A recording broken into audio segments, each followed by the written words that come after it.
So I'm sitting at home, minding my own business, and then my parents call me. They say the car is dead, and they need help. And just from their voices I could tell they were seriously stressed.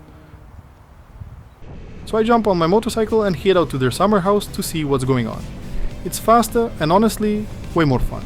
Especially since I can cut through the forest roads. Now, dead might be a bit of an exaggeration. What really happened is, the instrument cluster just shut off while driving. No speedometer, no tachometer, nothing.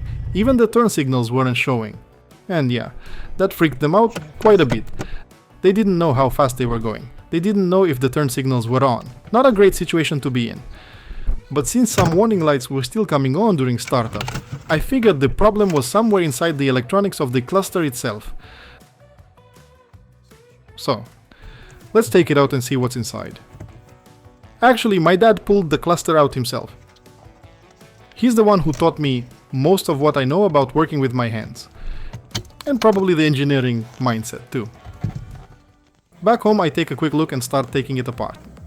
You don't really need to remove every screw, but since we're going all the way to the board, why not?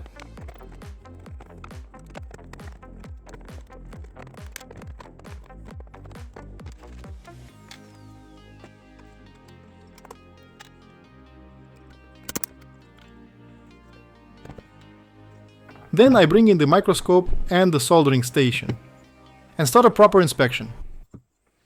To make things easier for you, let me show where to start looking.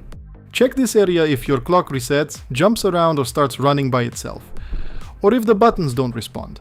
This one, if the display looks glitchy or distorted.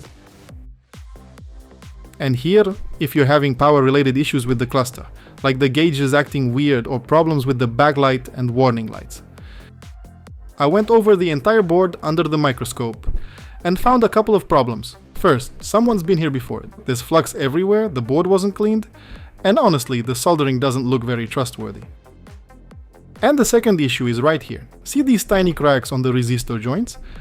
I moved them slightly and caught the right angle of light, but now it's very obvious. So yeah, we definitely have a bad connection here. So here's what we do. First, I check if the tip is hot enough and how the solder behaves. Nope. Not quite there. Let's increase the temperature a bit. Now the goal here is to fix those cracked joints. And this is where things get interesting. This board uses lead-free solder. It's more environmentally friendly, but also more brittle. Over time, with vibration and temperature changes, it starts to crack. Exactly what we saw under the microscope. So instead of just reheating it, I mix it with leaded solder. Leaded solder is more flexible and handles vibration much better. My solder already has flux inside, which is convenient, but in this case it's not enough, so I'll add some extra flux. And while we're here, let's go over all the suspicious joints. Some of them already show signs of corrosion. Better not leave that as is. Lead-free solder can also form tiny crystalline structures, almost like little hairs.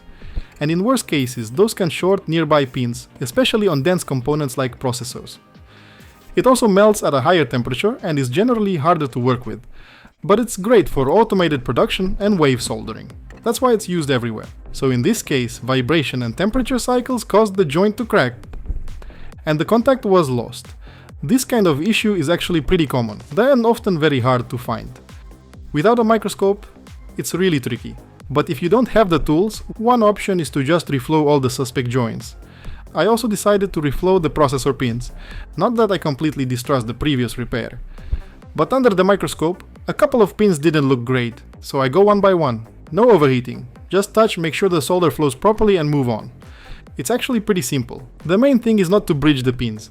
And with this much old flux on the board, you'd really have to try hard to mess it up. Anyway, about an hour of calm work and it's done.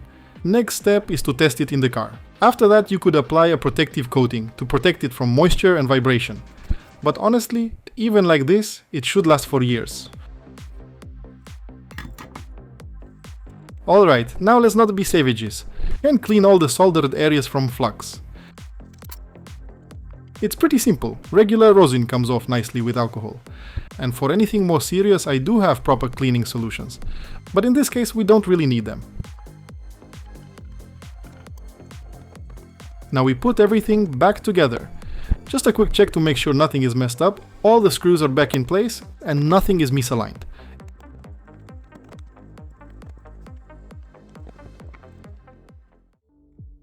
Time to jump back on the motorcycle and go test it. Of course, I couldn't resist taking the shortcut. Pretty sure I'm not supposed to be here. Let's just say, not every bike would make it through this. Those big boxer cylinders might struggle a bit, but the KTM, yeah, it fits just fine. You might be wondering why I'm even doing this. Well, this is the short way. As you can see, it's a bit tight. Otherwise, I'd have to go all the way around, which adds a few extra kilometers of pretty boring road. There is an even shorter way, but that one involves jumping over a ditch full of water. Yeah, I don't have that skill yet. For now, I can only ride through the ditch, not over it. Still learning. So yeah, this is the compromise. Let's put it back in the car and see what happens. My dad's putting everything back together, plugging in the connectors, making sure everything lines up. And now, let's see. And there we go. Everything works. All gauges are back. My dad put everything back together himself, and he's happy. By the way, this was about 6 months ago. The cluster went through the whole winter and it's still working perfectly. So yeah, my parents are happy, I'm happy, and the Volvo is back on the road. Not bad for a repair that started with a worried phone call. Take care, and don't forget to help your family when they need it. Alright, this story is done, but I'm already getting ready for the next one. And believe me, there are plenty more where this came from. See you in the next story.